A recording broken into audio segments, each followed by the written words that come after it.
Nah, ini merupakan profesi termahal perusahaan e-commerce versus perusahaan retail fisik.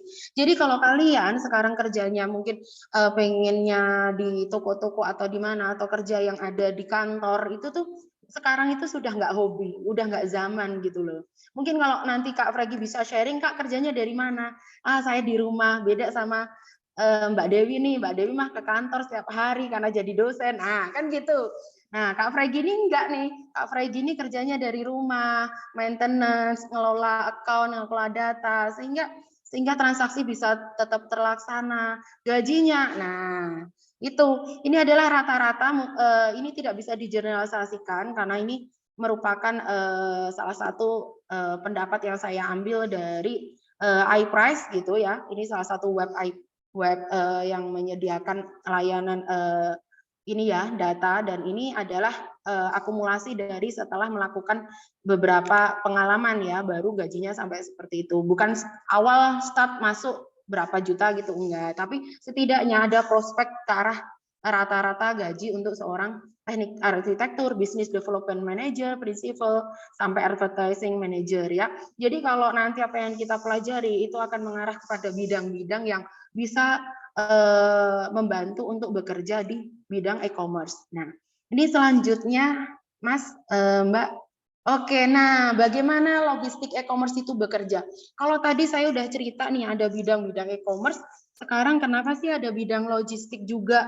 Pertanyaan pertama adalah, apakah bisa kamu beli barang online tapi barangnya nggak datang? Bisa nggak? Kira-kira bisa nggak? Kalau beli online tapi barangnya nggak sampai ke tempat kita? Enggak kan? Sebenarnya yang sedang kita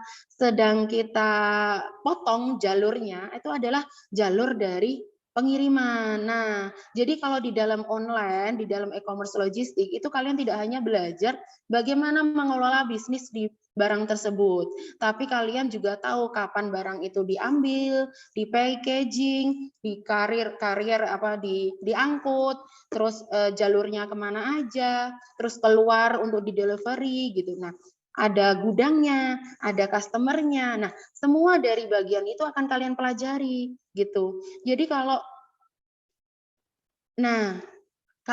ini ada yang tanya nih agak ini ya. Jadi kalau di tempat saya itu langsung ketika ada yang nanya itu langsung pop up gitu. Jadi agak terganggu baca gitu. Tapi it's okay. Kalau mau tanya atau ngobrol bisa langsung ditulis di situ ya. Nggak apa-apa. Nah, memang di dalam e-commerce logistik itu kalian akan belajar dari pertama kalian belajar bisnis, dari front end-nya sampai kepada back end-nya. Nah, salah satunya back end-nya apakah kamu mau program jadi gini? Enggak. Kalian tahu bagaimana sistem itu dibangun.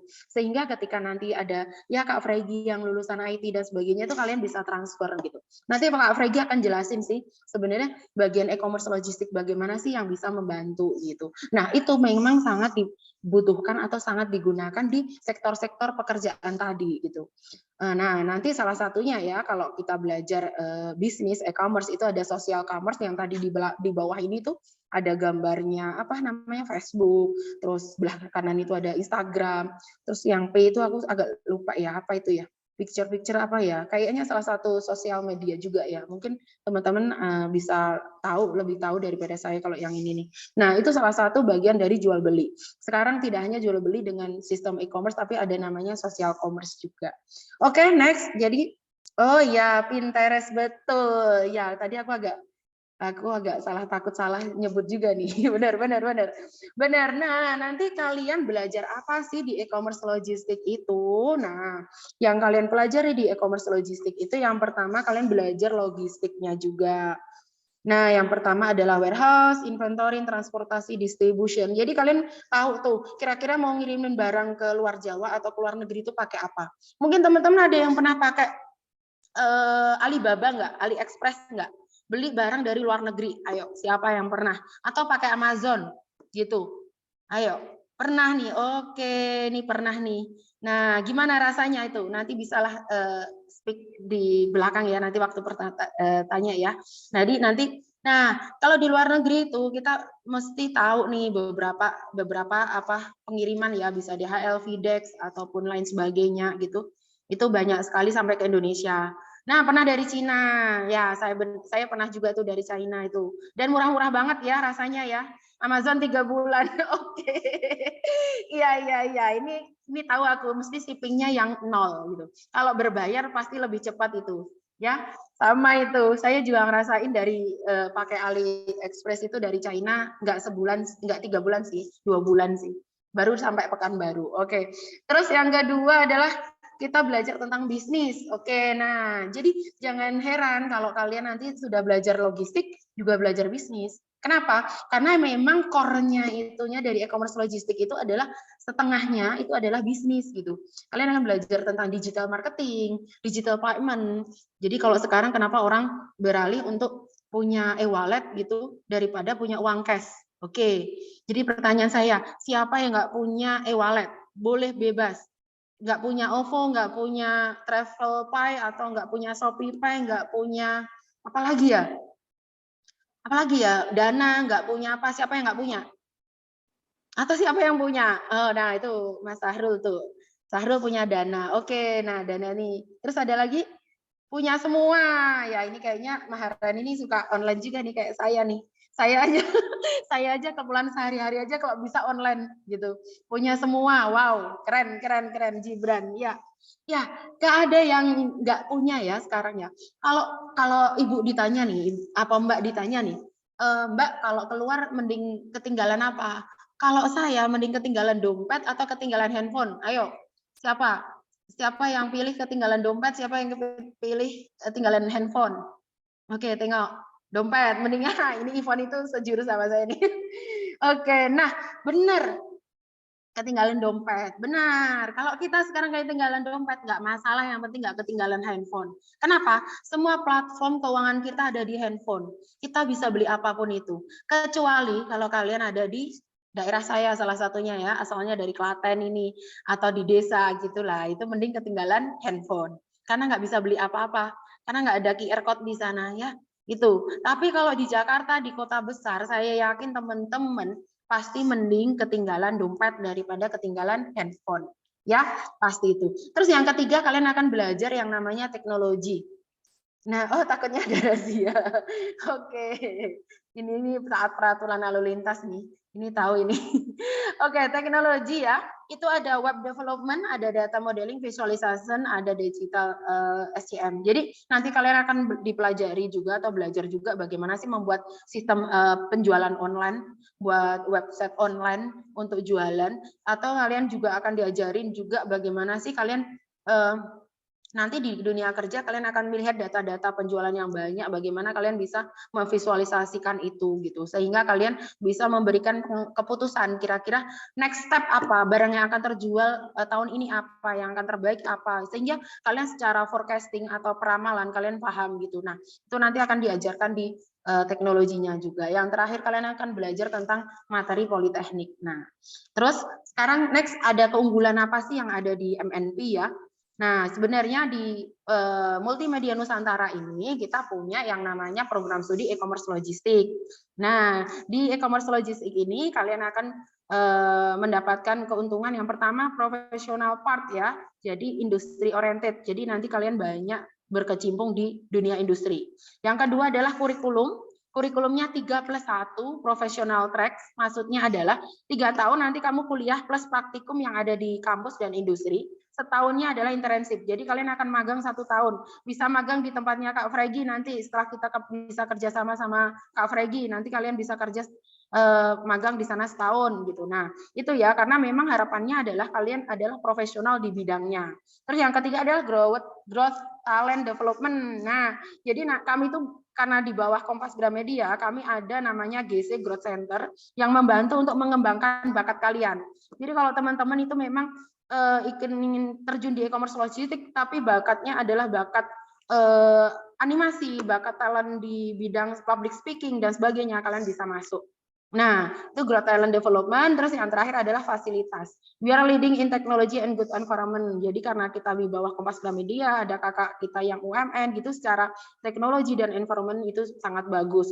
Jadi kalian di sini akan terbuka dengan fasilitas industri yang terdekat dan sebagainya. Kalau kalian udah keluar, udah masuk di dunia yang tanpa batas ya, karena di Jakarta ya, itu kalian akan mengerti bahwa kemampuan berpikir kalian akan tumbuh seiring dengan perjalanan belajar Anda dan karir kalian gitu. Nah, next karena waktunya ini ya. Next. Oke. Nah, working area nah, location area di Indonesia e-commerce landscape. Jadi banyak sekali e-commerce-nya, ada B2B, C2C, B2B. Ini beberapa lokasi nanti kalian bisa bekerja ya. Jadi memang tidak hanya satu tempat, tapi banyak sekali karena mereka butuh yang nama orang yang lulusan dari e-commerce logistik gitu, bidang-bidang jual beli online plus kemampuan untuk logistiknya. Nah, next ini adalah jika seandainya kalian memang tidak pengen di e-commerce aja, tapi pengen di bagian logistik nih. Nah, ini ada beberapa penyedia layanan. Jadi kalau memang lulus pengen kerja di JNE ataupun di perusahaan-perusahaan in-house atau di Gojek atau di mana itu bisa. Di Payment atau pengen kerja di Dana, di Kope, di OVO itu juga bisa karena memang arahnya ke sana gitu. Atau pengembangan IT gitu untuk pelayanan e-commerce, salah satunya dari Sirplo, dari Enterprise. Mungkin teman-teman agak nggak terlalu tahu ya ini perusahaan-perusahaan apa gitu, tapi salah satunya mungkin kalau nanti kalian sudah merasakan magang, bekerja gitu, baru tahu oh perusahaannya di bidang ini ya, bidang itu ya. Nah seperti itu. Next lagi. Oke, next lagi. Nah, ini salah satu course ya. Oke, sebentar. Nah, practical course. Nah, nanti kita sudah kerjasama dengan KGX ya. Jadi nanti kalian akan merasakan kuliah sambil praktikum. Jadi nanti kalau tandanya kalian praktikum itu ada 16 kali pertemuan, nanti 6 atau 7 kali pertemuan kalian ada di Kompas Gramedia Express Logistik. Nah, saat ini kami sudah ke arah perencanaan MOA untuk mata kuliah dan sebagainya. Next, gitu kalian saya akan mempropos ini Kak Fregi dan nanti bisa masuk ke bidang di e-commerce-nya di Tokopedia gitu, dan nanti akan semakin banyak kerjasama lain di luar Kompas Gramedia. Sebenarnya mau saya tampilkan gramedia.com, terus ada apa GDN dan sebagainya, beberapa part dari KG gitu, tapi tidak ada fotonya, jadi nanti kalian juga bisa magang di Kompas Gramedia. Nah, itu terakhir. Oke, nah terakhir, terima kasih. Ini slide terakhir, terima kasih. Nanti kalau ada pertanyaan dan lebih lanjut, bisa bertanya ke saya atau ke Multimedia Nusantara yang ada di sini. Oke, terima kasih Kak Evan. Presentasi saya cukup. Iya. Oke, keren sekali Mbak Dewi. Mari teman-teman kita berikan applause virtualnya buat Mbak Dewi. Sungguh-sungguh memberikan insight menarik karena teman-teman taunya e-commerce gitu ya, tapi sekarang jadi tahu ternyata ada yang namanya logistiknya juga. Jadi ternyata itu semakin canggih dan memang saat ini itulah yang dibutuhkan. Oke, Katika, bagi teman-teman yang ingin bertanya boleh langsung tulis di kolom chat ya. Ya, betul banget. Nah, teman-teman, buat teman-teman yang mau bertanya, langsung aja di drop pertanyaannya di kolom chat. Nanti akan ditanyakan di sesi Q&A. Karena kita sesaat lagi akan ada narasumber kedua dulu nih, teman-teman. Jadi, biar nggak lupa, sekarang di drop dulu pertanyaannya. Akan kami tampung dan kami catat ya, teman-teman. Betul sekali. Nah, tanpa berlama-lama lagi, langsung saja kita memanggil Kak Fregi ya. Iya. Halo Kak, selamat malam. Halo, selamat malam. Bagaimana kabarnya Kak? Sehat selalu ya? Ya. Baik, mantap. Nah, Kak Fregi silakan langsung saja memberikan yang terbaik untuk teman-teman kami semua yang hadir pada malam hari ini. Oke, saya langsung tampilin ya.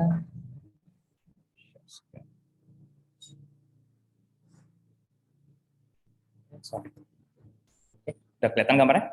Sudah, aman, terlihat. Suara jelas nggak ya? Jelas sekali.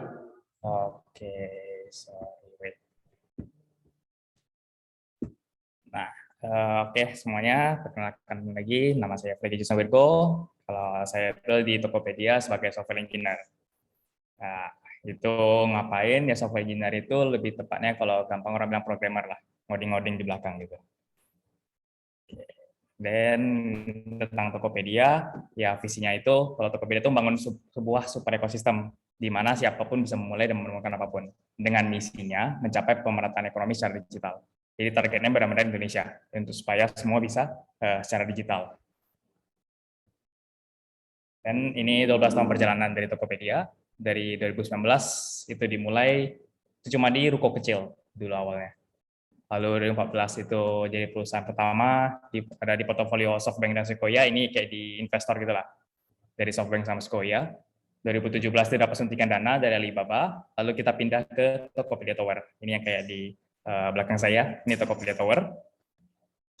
Lalu di 2018 itu ada achievement untuk di Google Play User Choice 2018. 2019 kita akuisisi BreadStory dan ParentStory, lalu menggerakkan 1% ekonomi dari Indonesia. Itu gede banget sebenarnya. Lalu 2020 meluncurkan Tokopedia Jasa dan mencapai lebih dari 100 juta pengguna aktif per bulan. Di tahun 2021 kemarin, itu baru Tokopedia dan Gojek itu bersatu, jadi namanya Goto. Jadi ada perusahaan induk kita namanya Goto gitu. Untuk gabungin di bawahnya ada Tokopedia dan Gojek, dan sebenarnya ada Gojek Finansial satu lagi. Itu sih. Lalu, nah, karena berhubungan dengan e-commerce nih kan, potensi e-commerce Indonesia masih besar banget. Jadi kayak ya ada manfaat finansial, kayak bisa, masih banyak lah, bisa menghasilkan 20 miliar dolar lagi di 2022, lalu menciptakan lapangan kerja, lalu bagi konsumen juga di luar Jawa, bisa membeli online lebih hemat lah jadinya. Kayak yang di luar Jawa pasti terasa gitu, kita belinya lebih murah. Terus itu lebih kesetaraan sosial juga. Dan di e-commerce itu sejujurnya antara perempuan dan pria itu lebih kurang sama. Perempuan ada yang pangkat tinggi juga sampai chief itu atau head gitu, itu tinggi banget. Jadi ya nggak memandang itu perempuan harus jadinya nggak tinggi-tinggi amat, nggak juga. Di Tokopedia perempuan itu ada yang pangkatnya tinggi banget malahan. Nah, lalu ini ada Tokopedia Academy dari Tokopedia. Ini platform sih sebenarnya. Jadi kayak di sini expert-expert dari Tokopedia itu menjelaskan, bantu kita kasih tahu teknologi-teknologi terbaru atau apa yang digunakan Tokopedia mengenai data atau produk atau desain produk atau apapun yang berhubungan dengan teknologi. Lalu ini ada Tokopedia Next Gen. Nah, ini ada cerita, ini ada nanti ada talk show juga di tanggal 24 September, udah lewat ini, maksudnya ada cara-cara next gen gini, nah itu bakal kita ada. Ini targetnya untuk SMA, SMP, kalau untuk registrasi bisa di sini websitenya, academy.tokopedia.com, events next gen. Nah ini, oke. Selanjutnya saya pengen jelasin ini sih, IT roles. Jadi kayak di dalam dunia e-commerce itu, nggak mesti semuanya harus ngerti IT, nggak mesti semuanya harus bisa ngoding atau gimana. Sebenarnya dalam dunia IT itu banyak banget role-nya, seperti dijelasin di MNP kan juga ada banyak banget tuh, bakal harus belajar bisnis, belajar logistik, belajar teknologinya juga. Nah, kita itu di IT semua pakai. Jadi kayak tim bisnis, nggak mesti dia harus pandai ngoding atau nggak mesti dia pandai teknologi, tapi dia ngerti bisnis, dia bisa masuk dalam dunia IT. Gitu. Lalu di antara dengan bisnis dan teknologi itu ada namanya tim produk. Intinya yang menjelaskan apa yang dimau bisnis, dijelaskan supaya tim teknologi mengerti. Tim produk ini seperti perantaranya. Dia nggak harus ngerti IT, tapi ngerti sedikit saja cukup, dan ngerti bisnis. Jadi bisa diantara gitu. Lalu teknologi ini yang benar-benar fokus dalam teknologi. Jadi nggak harus ngerti ya IT kalau di bagian ini. Itu untuk bagian teknologinya. Kalau misalnya nggak pandai teknologi ya nggak apa-apa, kita bisa masuk ke dalam produk. Yang penting ada banyak skill-skill yang harus dicapai sebelumnya. Seperti ini. Nah, required skill menurut saya lah ya. Yang hard skill kalau dari saya, karena saya sebagai software engineer, itu yang pertama tuh algoritma, yang kedua ada bahasa pemrograman. Nah, soft skill-nya itu ada banyak, communication, teamwork, time management, leadership, logical thinking, problem solving. Kenapa lebih banyak soft skill daripada hard skill? Karena soft skill itu memang lebih penting. Hard skill itu bisa diasah, soft skill ini sangat susah. Kalau misalnya soft skill sudah bisa, hard skill itu bakal diasah pelan-pelan. Kita bisa di kantor juga bisa saling bantu untuk membantu menjelaskan, bantu saling ngajarin gitu. Nah, ini ada 3 DNA Tokopedia.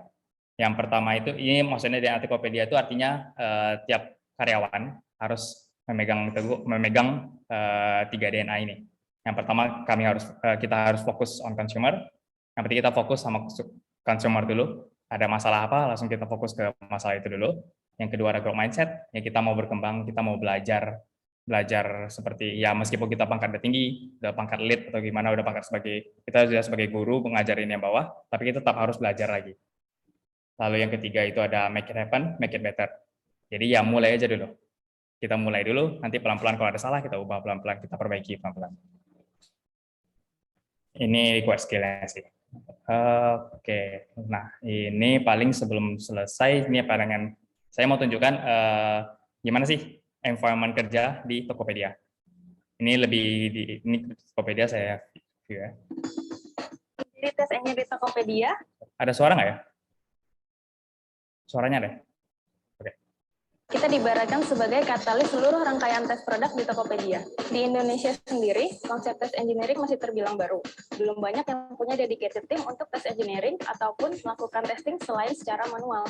Jadi kita testing sendiri dengan menggunakan semua jenis gadget, dan itu sangat makan waktu. Seiring dengan pertumbuhan Tokopedia, kita harus menggunakan yang namanya automation testing, karena kita mau mempertahankan kualitas dari produk-produk yang ada di Tokopedia. So, this is what we call move faster with higher quality. Saat-saat promo atau event besar di Tokopedia, itu waktu yang paling krusial buat kita bisa improve our work. Bayangin aja, ada jutaan pengguna yang masuk dalam waktu bersamaan, dan kita mau mereka semuanya bisa mengakses dengan mudah. Kita kerja secara preventif buat mastiin user experience yang terbaik untuk hari H. Achievement yang paling kita banggain adalah saat promo Tokopedia Kebut kemarin, di mana kita berhasil membuat Tokopedia untuk zero downtime. Artinya, jutaan user yang masuk ke Tokopedia bisa menggunakan Tokopedia tanpa adanya masalah. Test engineer bersama product owner dan software engineer juga harus berinovasi supaya kita bisa take product testing ke whole new level. Kita ingin semua fitur yang ada di Tokopedia itu berkualitas tinggi dan cepat. Kami bisa bekerja sama dengan semangat One Tokopedia. Kita ingin mendorong dan memudahkan para nakama, khususnya product owner dan software engineer, untuk melakukan berbagai testing sendiri. Semua produk-produk baru yang ada di Tokopedia dan fitur-fitur baru yang dikeluarkan oleh Tokopedia akan pastinya melewati automation testing yang sangat mudah digunakan dan dipelihara oleh seluruh nakama. Dengan begitu, semua orang bisa mempunyai sense of ownership kepada fitur-fitur yang akan di-launch. If we can focus on reliability, scalability, quality, our test engineer team can be proven worthy a title world class.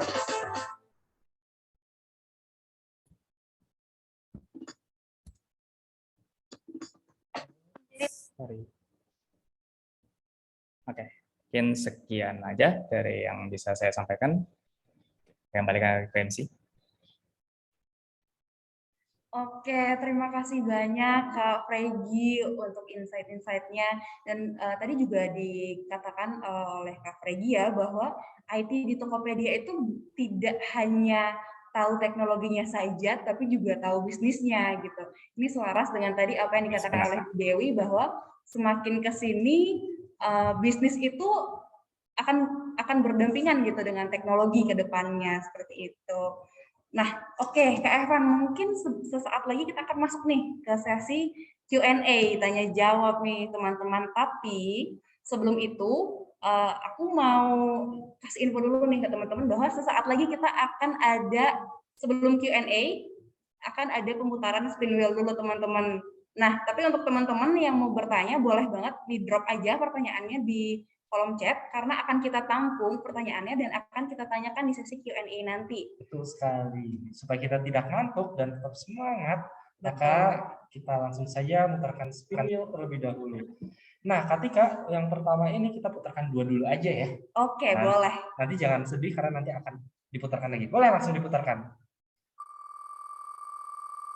Kita lihat malam hari ini siapakah yang beruntung mendapatkan e-money sebesar 50.000. Oke, selamat kepada Sadam Azrian Syah ya. Iya. Oke, sekali lagi kita putarkan.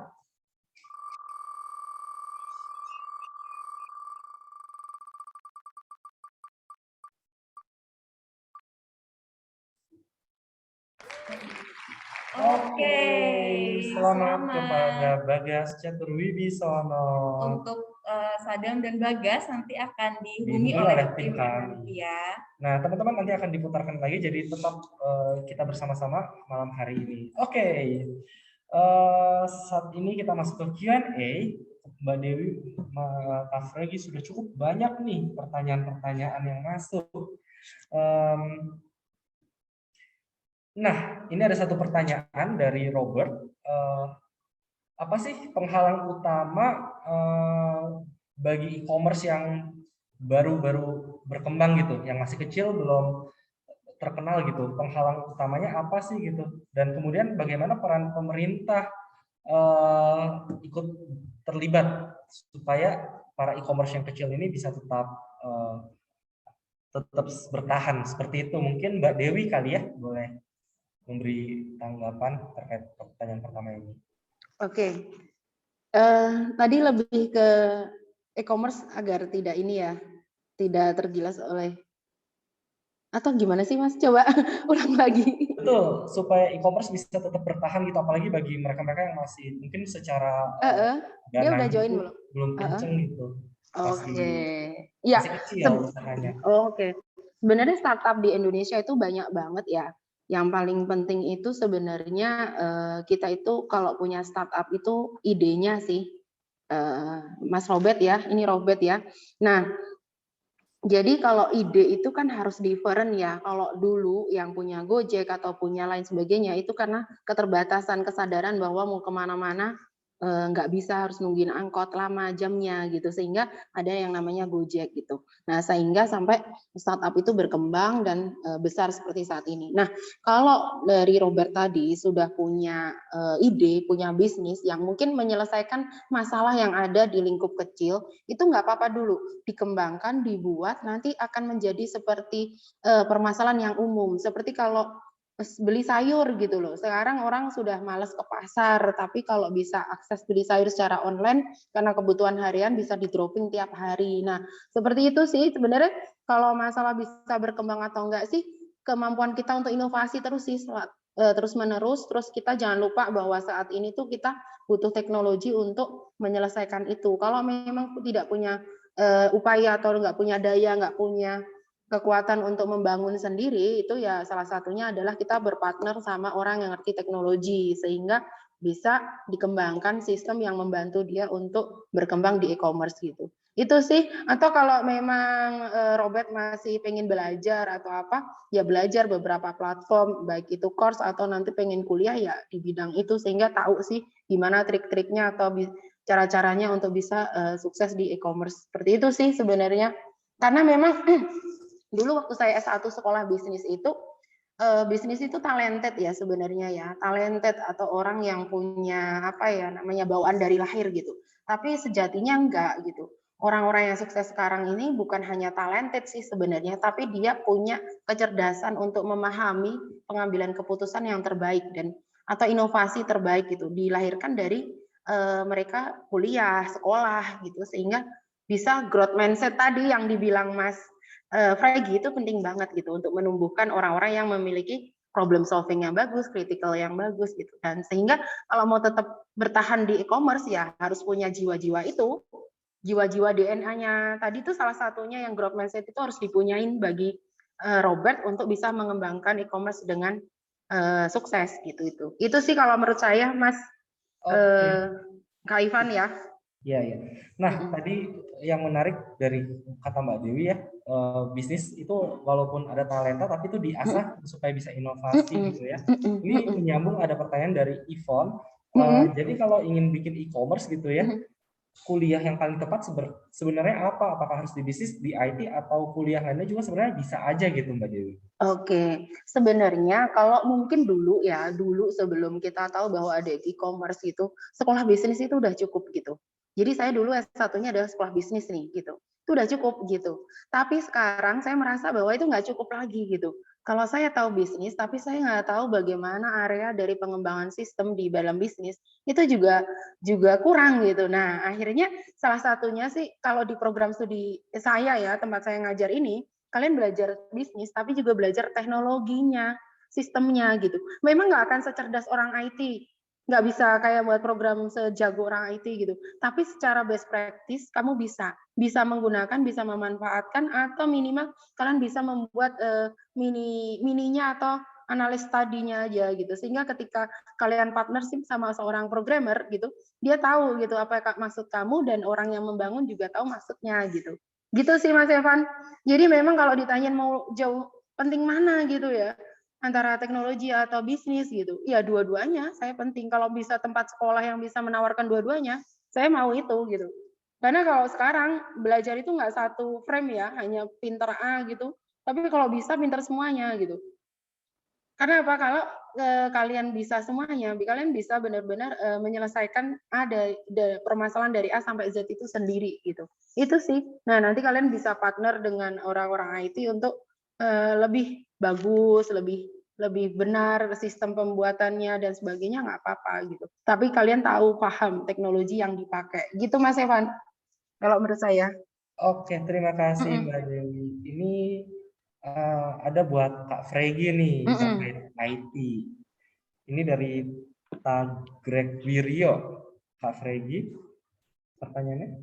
Oke, Kak, pertanyaannya tuh gini. Jadi ketika nanti ada orang nih melakukan penetration testing dan ternyata ditemukan kelemahan atau celah di sistemnya Tokopedia misalnya, itu dari pihak Tokopedianya ada benefits nggak untuk orang itu?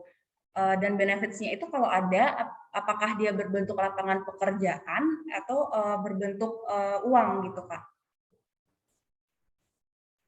Oke, ini dari Takrek gitu ya, dari namanya? Iya. Kalau misalnya ada penetration testing lalu dia menemukan celah punya Tokopedia misalnya gitu. Kalau dibilang, sebenarnya sampai sekarang saya juga belum pernah dengar sih regulasi yang kayak gitu. Kayak ada user luar lah gitu, menemukan ada celah dari Tokopedia, mungkin bisa dilaporkan ya, dari Tokopedia seharusnya ada memberikan benefit, tapi kalau apa benefitnya saya kurang tahu juga. Itu pasti ada, soalnya udah membantu Tokopedia banget kalau dalam hal tersebut. Itu sih palingan.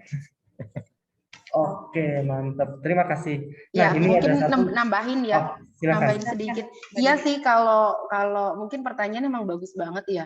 Memang beberapa perusahaan besar itu kan dia punya software atau apapun biasanya di open ya. Nah, terus habis itu ada yang menemukan, terus ada yang pernah dulu dengar dapat hadiah dan sebagainya gitu. Memang kalau sistemnya lemah memang akan kelihatan, tapi mungkin Mas Fregi bisa nggak tahu karena memang sistemnya kuat ya Mas ya, kayaknya nih. Jadi belum pernah dibobol sama orang luar nih kayaknya. Jadi kayaknya seperti itu sih. Jadi memang beberapa perusahaan besar itu kan memang ada pernah sistemnya dapat dibobol gitulah gitu ya. Nah mungkin Tokopedia ini karena orang-orang back end-nya, IT-nya hebat-hebat nih, ini jadi sampai sekarang belum ada gitu. Nanti kalau ada luar biasa nih kayaknya Mas Fregi bisa langsung di hire itu. Nanti saya referral langsung. Iya. Oke. Oke, nah ini ada satu pertanyaan lagi dari Putri Maharani. Oh, ini bisa Mbak Dewi sama Kak Fregi juga nih. Karena pertanyaannya, e-commerce itu memberikan gratis ongkir. Dari mana? Apakah itu benar-benar nggak ada biaya gitu? Dan ya kan kalau gratis ongkir terus nanti e-commerce-nya jadi rugi dong. Rugi dong gitu ya. Biar tetap untung gitu walaupun bisa kayaknya ini memang harus dari siapa tadi? Mas Evan? Dari Putri Maharani. Putri. Oh ya, dari Putri ya. Oke Putri, kayaknya memang harus belajar bisnis banyak deh dan juga belajar ini. Jadi gini Put. Jadi tidak ada orang berbisnis itu rugi ya. Itu satu hal yang harus dibawahin, bahwa kalau ada diskon sampai 40% itu bakar-bakar uang gitu, nggak ada untungnya itu, nggak gitu. Jadi memang sebenarnya gratis ongkir ini kan kesepakatan kerjasama antara Tokopedia dengan penyedia layanan tadi yang saya sebut, bahwa ada namanya logistik untuk pengiriman gitu. Jadi dari situ sebenarnya sudah dibagi-bagi sih sebenarnya harga price untuk pengiriman tuh berapa. Harga barangnya pasti juga akan dinaikkan oleh Tokopedia berapa persen. Terus nanti BEP-nya berapa, untuk keuntungan di Tokopedia berapa, pengiriman berapa, dan orang yang jual berapa. Sebenarnya seperti itu. Jadi kalau harga yang kamu beli sama ketika kamu datang itu berbeda, itu ya lumrah sih. Gitu loh. Jadi memang tidak ada ini sih. Tidak ada rugi-rugian gitu, nggak ada sih. Memang mekanisme pasar seperti itu, ya. Jadi kalau kalian beli 2 gratis 3 gitu, atau beli A dapat potongan B, atau tebus murah 5.000 kayak di Alfamart, itu nggak akan pernah mengurangi dari keuntungan itu sendiri, ya. Jadi memang seperti itu salah satu apa ya namanya ya, marketing ya, sell gitu, penjualan gitu, konsep dari marketing itu ada seperti itu. Itu sih. Kalau dari saya, mungkin Mas Regi bisa kasih tahu, mungkin benar-benar rugi kali Mas. Rugi nggak sih sebenarnya? Kalau dibilang rugi, ya itu sebenarnya bukan kita bilang rugi lah, bukan loss lah, kita nggak kurang duit, tapi itu cost. Lebih ke cost kayak ya kita mau biar lebih murah, menarik pengunjung, menarik user gitu loh, jadi lebih banyak yang beli. Jadi itu memang direncanakan. Memang kelihatan ya kita nampaknya murah, tapi kan jadi lebih banyak user kan yang pakai karena itu. Itu sih lebih ke cost sih, bukan kita mikirnya oh rugi enggak gitu. Tapi kita tetap harus kayak ya ada marketing cost lah kita bilang. Kayak gitu. Ya biar orang mau pakai aplikasi kita. Kayak gitu sih. Tapi nanti BEP kan tetap ya, atau malah untung ya tetap ya dengan user yang banyak, ya. Otomatis menaikkan revenue pasti gitu. Iya sih. Sebenarnya teknik marketing deh pokoknya kalau ini jadi nggak ada ruginya Putri. Tenang aja itu gitu. Oke. Terima kasih. Nah, lalu ini ada pertanyaan yang ini mungkin bisa ke Kak Fregi juga, ini lebih terkait e-commerce-nya juga. Bagaimana sih menurut Kakak masa depan e-commerce di Indonesia gitu? Mungkin tadi di awal Mbak Dewi udah menjelaskan kalau e-commerce itu semakin meningkat terus ya. Nah, tapi kalau menurut Kak Fregi, e-commerce di Indonesia itu gimana masa depannya? Terutama apakah dengan peran e-commerce, toko-toko yang bentuknya belum online, dengan adanya e-commerce itu apakah bisa membantu UMKM gitu, biar UMKM semakin maju? Itu kalau dari Kak Fregi gimana? Oke, ini pertanyaan dari siapa ya Kak? Sorry. Pertanyaan gabungan ada dari Nita dan sekaligus menjawab Dayan Gibran. Oke. Kalau misalnya ke depannya e-commerce gimana ya? Kalau e-commerce sih ke depannya menurut saya bakal tetap makin maju, pada makin berkembang. Karena kayak seperti sekarang pemerintah pun juga pasti untuk internet satu Indonesia pasti diusahakan. Jadi ke daerah-daerah terpencil. Nah, Tokopedia juga targetnya kalau bisa target Tokopedia itu sampai ke sana juga. Jadi seperti bahkan seller-seller itu nggak harus dari kota-kota besar, kota-kota kecil juga bisa. Nah, dari kota kecil itu UMKM pasti bakal meningkat. Yang daerah-daerah terpencil mau di ujung timur sana atau di barat si ujung-ujungnya itu bakal tetap dapat. Nggak cuma terpusat di Jawa sekarang. Gitu. Jadi pasti untuk kedepannya e-commerce bakal tetap maju. Tapi kita tidak menutup kemungkinan offline store juga tetap. Kita tetap perlu offline store gitu. Itu sih. Mbak Dewi mungkin mau menambahkan? Oke. Saya sebenarnya cocok sih sama Mas Fregi tadi ya. Sebenarnya pada konsepnya kita tidak akan membunuh offline store gitu ya. Karena memang ada konsep di dalam e-commerce itu adalah online to offline gitu. O to O gitu. Nah, salah satu ya menjembatani itu bahwa toko itu tetap ada ya. Karena kita tidak bisa menginstruksi semuanya jadi online gitu, nggak bisa. Karena lingkungan sekitar masih pakai gitu. Kita tetap punya tokonya Pak, kita punya toko baju dan lain sebagainya. Tapi alangkah senangnya ketika toko baju itu juga kita online kan, sehingga kita bisa punya pendapatan dua gitu. Dari lingkungan yang akan membeli ke tempat kita, dan kedua adalah kita bisa mengirimkan barang ke seluruh wilayah di Indonesia gitu. Jadi revenue kita bisa 2 kali gitu. Ya itu sih. Kalau terus UMKM bisa masuk enggak? Sebenarnya itu sudah kerjasama ya. Setahu saya itu Tokopedia ataupun Tokopedia ya, itu sudah bersama-sama dengan Kementerian Perindustrian itu untuk membangun UMKM yang bisa di-online-kan gitu. Backcraft kalau nggak salah ya, itu juga ikut serta di dalamnya gitu. Jadi memang tidak akan mematikan, karena masalahnya adalah mau berkembang atau enggak, mau ikutin teknologi sekarang ataupun tren bisnis sekarang atau enggak. Kalau UMKM masih mau, maka akan berlanjut. Gitu sih Mas. Jadi kalau mau berarti masih tetap survive, kalau nggak mau ya udah berarti memang akan terhambat gitu. Sebenarnya masalah mau atau enggaknya untuk ngikutin ini sih, perkembangan teknologi dan bisnis sih Mas. Karena itu akan masih lama banget. Mungkin 10-20 tahun lagi masih akan tetap seperti itu gitu. Karena memang kenyamanan gitu. Itu sih. Oke, terima kasih Mbak Dewi. Iya. Oke, lalu ini masih ada beberapa pertanyaan. Mbak Dewi sama Kak Fregi masih siap juga ya buat kita semua. Tenang pokoknya. Oke. Nah, ini ada satu, tadi sudah dijawab ya sama Mbak Dewi, pertanyaannya juga, dengan adanya e-commerce, toko-toko yang yang fisik, yang masih tradisional itu tetap pasti akan tetap ada juga ya Mbak Dewi? Masih tetap, itu sangat penting masalahnya. Akan tetap bertahan. Ya, retail tuh masih ada ya, retail toko fisik itu masih ada.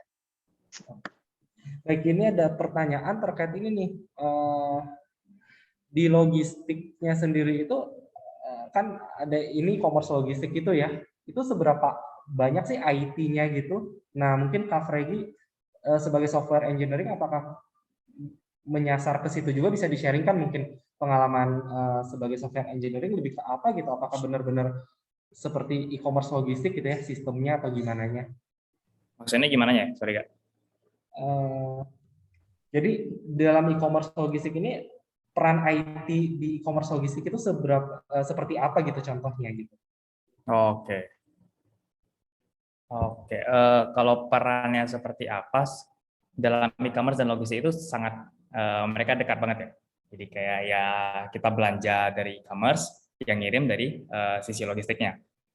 Nah, kalau misalnya logistik nggak ada, siapa yang kirim barangnya gitu loh. Dan juga memudahkan dari secara seller, dan langsung terintegrasi, langsung pesan, kayak kita pesan di Tokopedia, kita tahu langsung pakai kurir apa atau lewat ekspedisi apa, kita langsung tahu, dan langsung terintegrasi. Dan seller juga tinggal, kadang bahkan dari aplikasi, secara dari sisi seller, itu tinggal panggil, langsung datang ke rumah. Nggak perlu capek-capek dia ngantarin ke toko-toko tempat ekspedisinya, agen-agennya gitu. Sangat dekat sih kalau logistik dengan e-commerce ini. Jadi kalau dari secara IT, e-commerce dan logistik itu gimana ya? Kita ada komunikasinya dalam secara IT itu. Dalam di sisi IT itu ada komunikasinya dan itu cukup teknikal sih kalau di situ.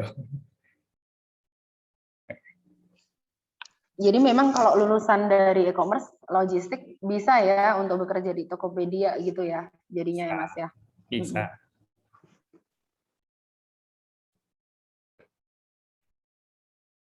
Oke, mantap. Terima kasih. Ini ada di kolom chat, ada lagi pertanyaan. Dari Abel Hendrik. Kak, apakah nanti e-commerce seperti Tokped itu bakal bergerak juga pada bidang cryptocurrency, NFT, sejenisnya gitu? Atau bagaimana nih? Coba Mas Regi aja yang lebih jelas nih kayaknya. Oke, kalau Tokopedia ya terakhir aku sempat pernah tanya tentang gini juga. Untuk barang digital Tokopedia belum. Mungkin regulasinya belum atau gimana saya kurang tahu secara bisnisnya. Tapi kalau barang digital itu kita juga belum ada dari Tokopedia. Kalau kenapanya juga kurang tahu, mungkin ada masalah pemerintah yang nggak bolehin atau gimana, itu kurang tahu.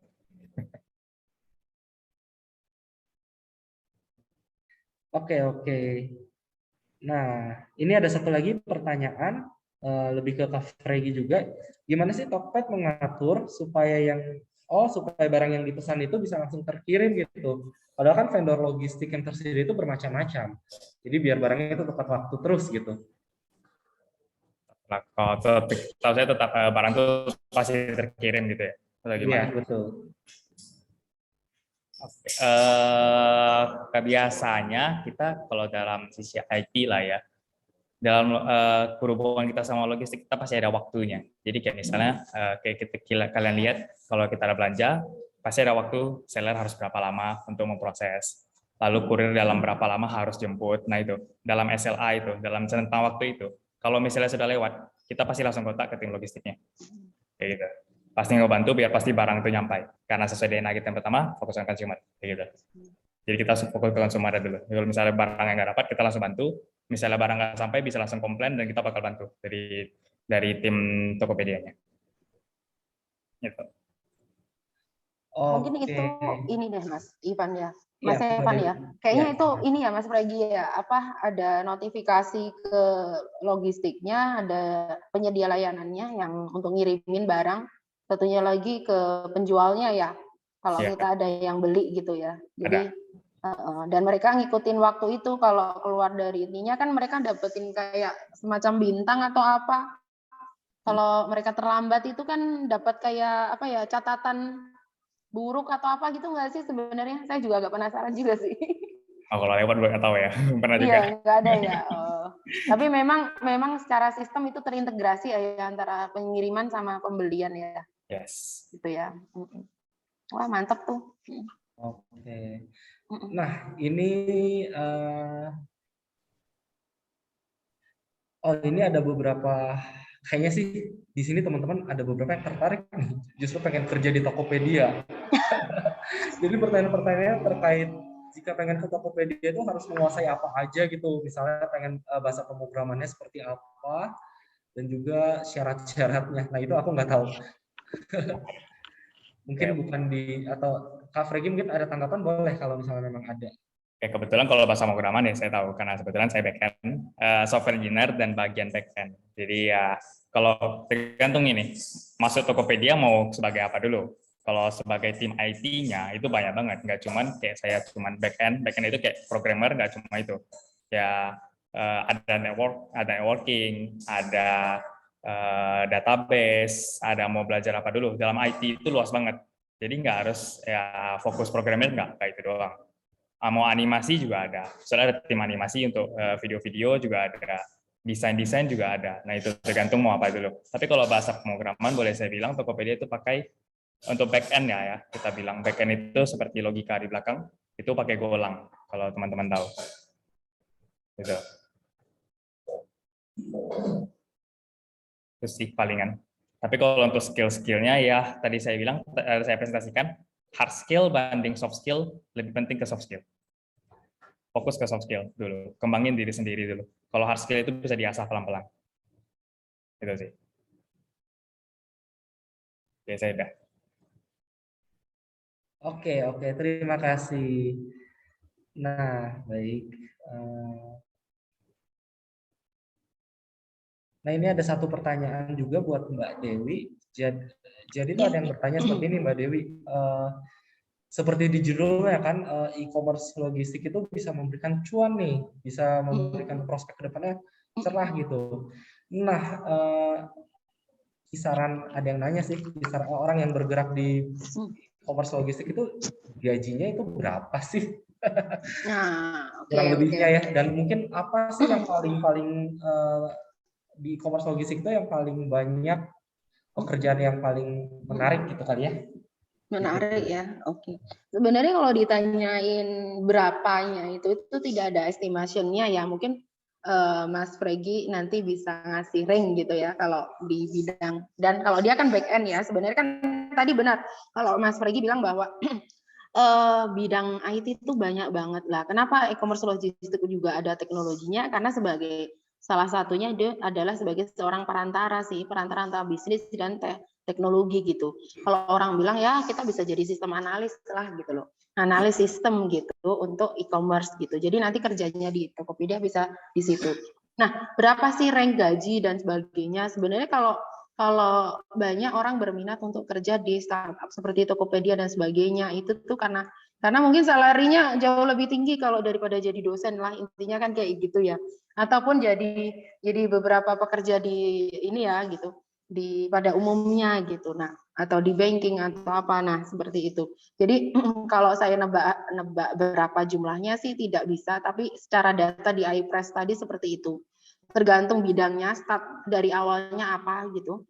Nah, mungkin Mas Fregi bisa ngasih ring berapa sih start awal gitu, tapi kayaknya itu juga nggak oke juga sih kalau di open kan gitu. Jadi kalau mau bekerja di tempat yang bagus ataupun di Tokopedia gitu, ataupun di Shopee atau di tempat-tempat e-commerce lainnya, Lazada dan sebagainya, pasti itu secara finansial jauh lebih tinggi sih. Karena memang tadi dilihat bahwa e-commerce itu menduduki platform bisnis dengan pendapatan revenue tertinggi gitu. Kalau revenue tertinggi otomatis secara kesejahteraan kerjanya atau karyawannya pasti tinggi. Nggak mungkin nggak. Kalau rendah pasti Mas Fregi ini udah pindah tuh. Saya yakin dari Tokopedia. Kalau masih bertahan di situ berarti memang fee-nya tinggi juga itu. Itu ya, kayaknya ketawa. Itu atau Mas Fregi bisa nambahin? Oke, mau nambahin juga. Sebenarnya kalau misalnya ya range gaji itu beda-beda tergantung role masing-masing. Lalu fokusnya sih kalau bisa jangan fokus ke gajinya. Jadi kayak kembangin diri dulu. Kalau misalnya kalau kitanya sudah gimana ya, sudah pandai di satu bidang sudah sangat fokus, sudah sangat pandai, nanti gaji bakal ngikut kemudian. Jangan terlalu paksa gaji harus berapa gitu, enggak. Tapi pelan-pelan, misalnya mulai dari start kecil nggak apa-apa, kita belajar pelan-pelan. Nantinya gaji bakal ngikut. Betul. Pengalaman sebenarnya kalau saya lihat itu yang pertama, kalau saya nggak tahu ya kalau Gen Z atau Gen apapun gitu, tapi saya yakin bahwa pertama kalian bekerja itu jangan dilihat gajinya, tapi kesempatan dan opportunity-nya untuk tumbuh dan berkembang gitu. This is bukan final decision, kamu akan di situ terus menerus, tapi kamu di situ kamu dapat apa, pengalaman apa yang bisa sukses, nanti bisa kalian bisa dapetin job opportunity dengan gaji yang lebih tinggi lagi. Seperti itu sih sebenarnya. Dan saya mendorong teman-teman seperti itu. Tapi kalau startnya itu dari rendah banget ya janganlah, startnya itu dari Tokopedia kayak Mas Fregi ini kan lulus langsung dulu magang di sini ya di Tokopedia langsung kerjanya di Tokopedia gitu. Yeah. Pasti dia tahu benefit dan tadi keuntungan pertumbuhan dirinya. Mungkin dia punya cita-cita kemana atau apa itu pasti punya gitu. Itu sih Mas Evan menurut saya. Jadi memang nggak based on gaji sebenarnya. Cuan pasti ya kalau mau gaji itu penting gitu. Cuman itu bukan satu-satunya gitu. Tapi kalau pengen startnya bagus ya kayak Mas Fregi tadi magang di Tokopedia, kerja di Tokopedia pasti dapat pay-nya juga bagus gitu. Itu. Oke, terima kasih Mbak Dewi. Ini sisa 2 pertanyaan terakhir. Ya, masih lama lah ya kayaknya ini ya. Sisa 2 pertanyaan. Oke, banyak yang bertanya hari ini. Yes, nggak apa-apa. Ini mungkin lebih ke Kak Fregi sih ya. Ini ada dari Sahrul bertanya, mungkin lebih ke tips mengelola akun ya, supaya terlihat gitu akunnya, sedangkan memang mungkin yang follow juga belum terlalu banyak. Apakah itu harus update stok setiap hari atau bagaimana? Mungkin tokonya baru gitu di Tokopedia, tapi pengen supaya tokonya langsung kelihatan gitu. Setelah orang searching bisa langsung kelihatan tokonya gitu. Mungkin ada tipsnya Kak Fregi. Kalau tipsnya ya, sebenarnya dalam kita buka toko di e-commerce itu sama kayak bisnis juga. Kita buka bisnis. Jadi kayak ya perlu pelajari juga. Kayak gimana sih buat gambar yang bagus, gimana buat produk yang bagus, dan gimana cara deskripsinya yang bagus juga. Judulnya gimana, biar orang lebih gampang cari. Kayak gitu. Kalau masalah gimana, juga di Tokopedia juga ada yang nyediain fitur kan ya, kayak For Merchant atau For Merchant Pro. Nah gitu. Kalau kita kayak sebagai user lebih percaya beli di mana yang nggak ada For Merchant atau yang ada For Merchant gitu. Soalnya For Merchant itu biasa ada verifikasi segala macam, jadi ya lebih aman kita bilangnya gitu. Apalagi kayak official store penjualannya lebih banyak lagi, kayak gitu. Jadi ya tetap dalam buka toko ya tetap harus belajar juga lagi, tetap kayak bisnis. Jadi ya pelajari semuanya, deskripsinya, gambarnya, lalu gimana cara tarik pengunjung, apakah lewat Instagram atau lewat sosial media atau lewat manapun. Kayak gitu sih. Oke, mantap. Mungkin aku mau nambahin dikit aja lagi. Silakan. Mas Fregi, itu kalau di Tokopedia itu bisa beli ads gitu nggak sih untuk bisa, atau iklan atau apa untuk bisa memunculkan produknya di pertama itu? Kayaknya maksud Mas Sarul seperti itu deh. Ada nggak atau hanya keterikutan aja masuk Merchant Pro atau Merchant atau official store gitu? Itu sih. Jujur dari seller aku kurang tahu ya. Soalnya kebetulan bukan bagian seller sana ya. Cuman kalau ads kayaknya sih ada. Soalnya kadang kita belanja ada yang beberapa 5 teratas tuh tertinggi. Iya, 5 teratas. Oke. Harusnya ada, tapi kurang tahu juga. Iya, tapi kurang tahu. Tapi harusnya ada. Gitu sih. Iya, kayaknya selalu perlu lihat ya, lihat lebih dalam ya, kayaknya ya. Iya, mungkin kan kalau seller itu ada Tokopedia seller tuh. Nah, di situ mungkin ada dijelasin sih di dalamnya. Kayaknya lebih lihat di Tokopedia Seller deh, nanti pasti ada. Setahu saya beberapa platform tuh pasti nggunain seperti itu karena memang memudahkan kita untuk meng-highlight produk-produk tertentu ataupun seller-seller tertentu sih. Dan itu pasti akan bermutasi gitu. Maksudnya bermutasi ya nanti kalian beli untuk berapa lama, terus nanti turun lagi, naik lagi gitu-gitu. Itu udah terbiasa sih sebenarnya. Oke. Itu Oke, Mas Evan. Mbak Dewi dan Kak Fregi, ini pertanyaan terakhir ya. Dari tadi kan kita bahasnya lebih ke positif-positifnya nih. Nah, mungkin sekarang bisa sedikit disampaikan gitu. Kira-kira kekurangan dari e-commerce sendiri itu apa sih sebenarnya sekarang? Ada nggak sih kekurangannya gitu? Oke, siapa dulu nih? Mas Fregi dulu dah. Aku belum ada ide. Mas Fregi dulu coba. Kalau kekurangan lah ya, menurutku mungkin untuk orang-orang yang sudah berusia, mungkin belajar aplikasi lagi atau gimana, mungkin agak berat. Makanya kita masih butuh offline store. Tapi bukan berarti anak muda nggak butuh offline store, nggak juga. Kita butuh buru-buru kan tetap cari di offline store gitu kan.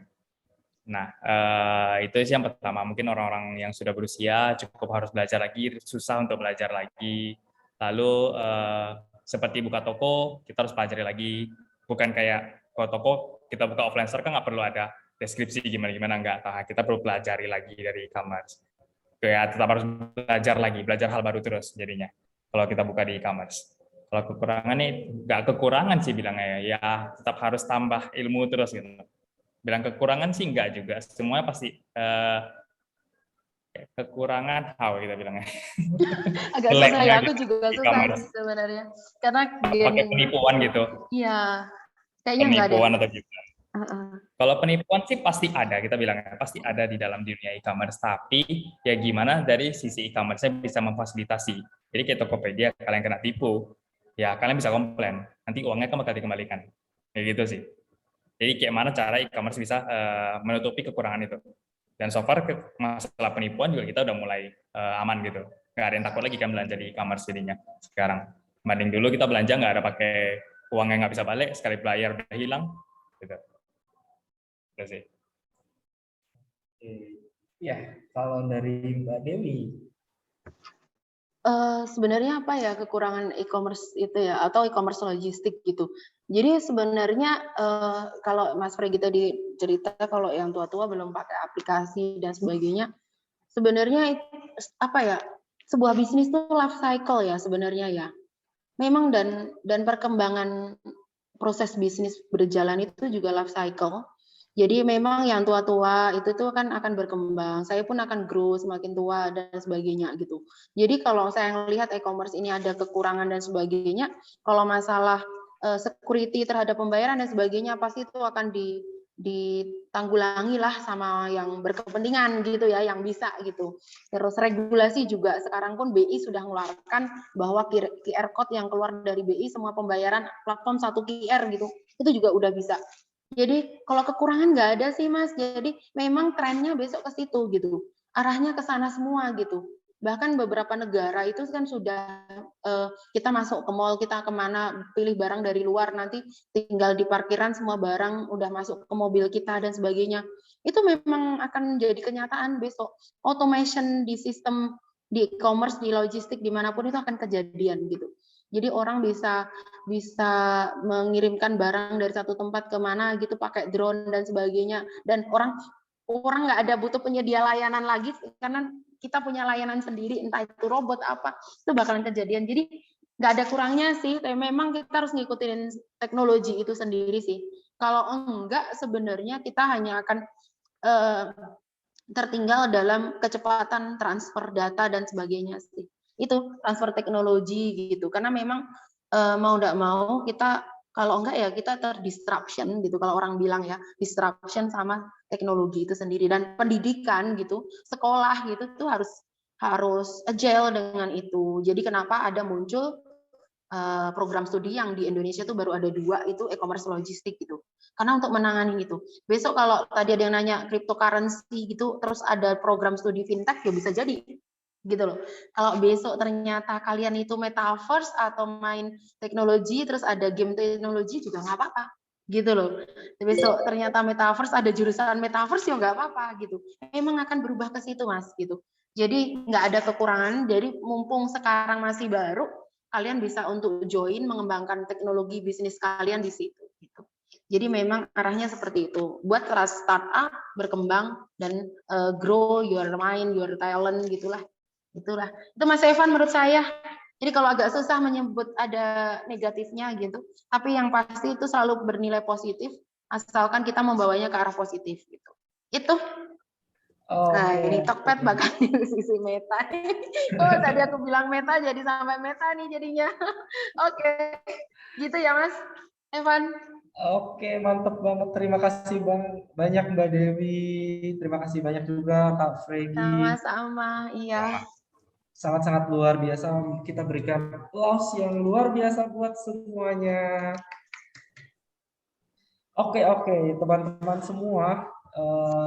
Sharing yang sangat-sangat menarik ya hari ini Kak Tika ya. Betul sekali. Aku sama Kak Tika juga banyak belajar nih dari Mbak Dewi, dari Kak Fregi, dan aku rasa teman-teman juga mendapatkan banyak insight-insight menarik. Terutama benar teknologi tidak bisa nggak bisa dipungkiri ya.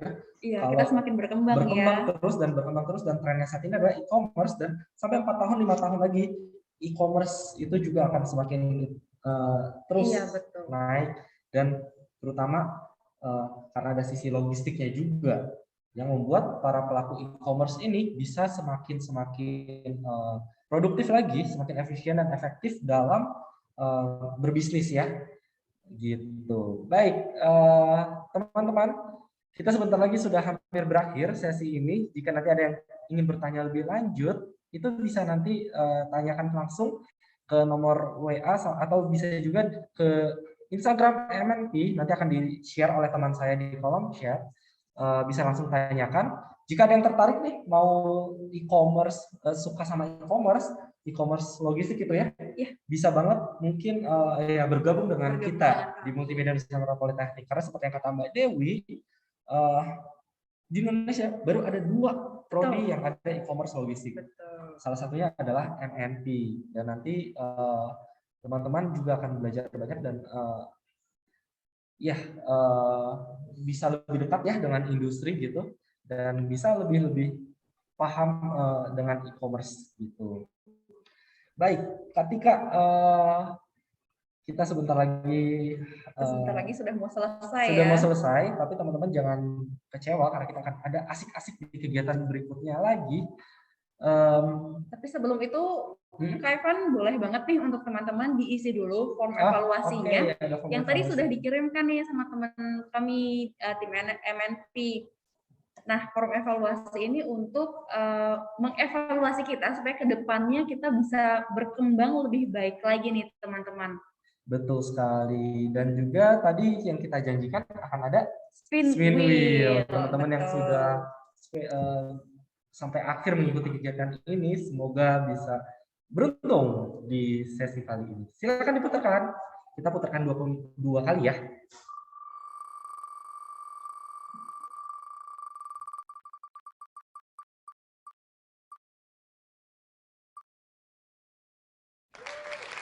Oke, selamat untuk Gladys. Selamat memenangkan spin wheel yang pertama. Yang kedua dan terakhir, boleh langsung diputar?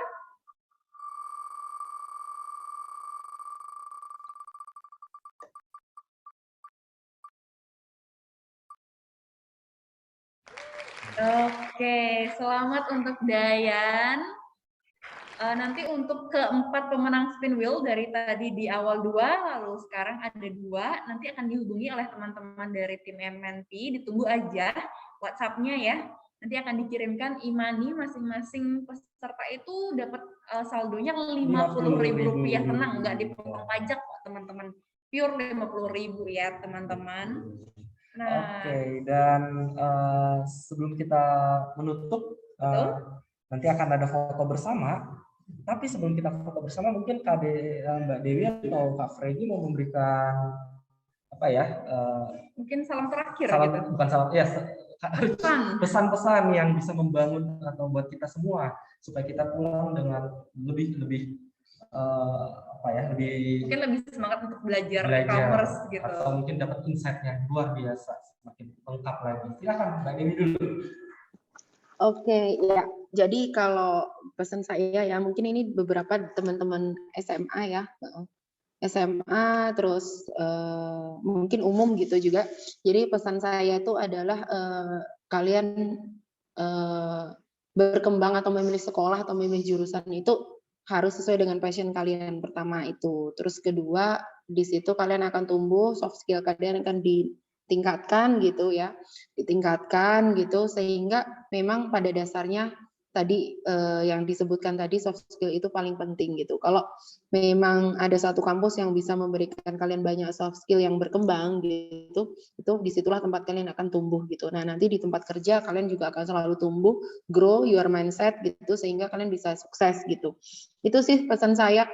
Jadi memang kalian harus punya passion karena kalian gen apa nih, Gen Z atau apa yang sangat suka apa ya namanya, teknologi itu tercepat, semuanya cepat, jadi kayak kita tuh selalu bingung ngolah yang mana gitu toh. Kalau bisa kalian ngikutin passion kalian dulu, baru kalian bisa berkembang. Itu sih pesan saya. Terus kalau dari sisi e-commerce ataupun e-commerce logistik ya, karena saya masuk e-commerce logistik, jadi yang terpenting adalah kalian jangan lupa bahwa kalau mau bisnis gitu, kalau mau usaha gitu, jangan lupa dari sisi teknologi dilihat gitu. Jangan hanya dari sisi offline-nya aja, tapi teknologinya juga. Jadi kalau kalian punya toko hari ini gitu, saya harap kalian juga sudah memikirkan bagaimana toko itu bisa jualan secara online. Karena itu revenue kedua setelah toko offline gitu ya. Itu dari saya Mas Evan. Kalau dari pribadi, pengembangan pribadi, sama yang kedua dari bisnis gitu. Kalau bisnis kalian jangan lupa untuk ke teknologi sekarang ini. Itu. Mantap. Terima kasih Mbak Dewi. Kak Freddy boleh. Oke, paling dari saya, kalau itu lebih ke pengembangan pribadinya ya. Jadi kayak nggak apa-apa kita nggak pandai satu, kita pelan-pelan belajarnya. 1% lebih baik dibanding kita sebelumnya. Kalau kita 1% hari ini harus lebih baik, besok juga 1% lagi. Tambah-tambah terus soft skill kita. Kalau bisa mau fokus ke satu bidang, fokus ke lebih dalamnya. Jadi kalau bisa difokus satu bidang itu bakal lebih gimana ya, opportunity lebih gede kalau nanti itu. Oke, dari saya udah. Oke, terima kasih banyak pesan-pesannya Kak Freddy untuk kita semua. Nah, tadi sudah kita mendengarkan pesan-pesan dari Mbak Dewi dan juga Kak Freddy. Selanjutnya mau ngapain nih, Kak Evan? Kita foto bersama dulu yuk, teman-teman. Nanti akan dipandu oleh teman saya, ada Kak Bella, silahkan. Supaya kita bisa mengingat ya momen ini. Betul. Nanti siapa tahu muka teman-teman juga muncul di Instagram kita, join MNP atau di Multimedia Nusantara Politeknik. Betul sekali. Nah, untuk teman-teman yang belum on cam, boleh banget nih untuk on cam. Kalau bisa posenya yang lebih heboh gitu. Silakan Bella, mungkin. Oke, ini masih banyak ya yang belum on cam, mau lihat wajah-wajah ganteng dan cantiknya. Kita kenalinnya jangan pakai nama aja, pakai wajah juga. Hari ini rame banget, asiknya. Ayo nyalain dulu dong kameranya. Ini ada berapa slide nih? Ada 3 slide ya hari ini. Jadi kita akan foto slide per slide. Yang mau muncul paling pertama, paling pertama harus nyalain kamera. Oke, udah ya, siap ya. Aku foto dari slide pertama, ekspresinya bebas mau gimana aja, mau love atau mau gini juga boleh. Yang seru sesuai dengan judul kita, asik. 1, 2, 3. Oke, kita lanjut ke yang kedua. Tetap berekspresi. 1, 2, 3. Oke, slide terakhir. 1, 2, 3. Oke, thank you. Boleh kembali ke Kak Evan dan Kak Tika. Oke, terima kasih banyak Bella. Thank you. Nah, teman-teman semua, jadi jangan lupa kalau misalnya teman-teman kita minggu depan akan ada asik lagi di jam yang sama dan waktu yang sama pukul 18.30. Minggu depan itu topiknya terkait event management. Dan juga bagi teman-teman yang masih ingin bertanya lebih jauh terkait MNP, terkait e-commerce logistik, bisa langsung chat di kolom chat di nomor yang sudah diberikan di kolom chat kolom sini chat, ya. Betul. Atau boleh banget kepoin Instagramnya MNP di Multimedia Nusantara Politeknik atau di Join MNP. Nah, untuk teman-teman yang udah kira-kira tertarik nih. Tertarik banget dan fix ya mau kuliah langsung mendaftar di Komers Logistik untuk tahun 2022 bisa langsung mendaftar di join.mnp.ac.id. Oke, baik semuanya, terima kasih banyak. Kita sudah bersama-sama di acara Asik hari ini. Sampai bertemu di Asik minggu depan. Selamat malam dan sampai minggu depan. Sampai jumpa minggu depan. Terima kasih teman-teman semua. Terima kasih. Terima kasih.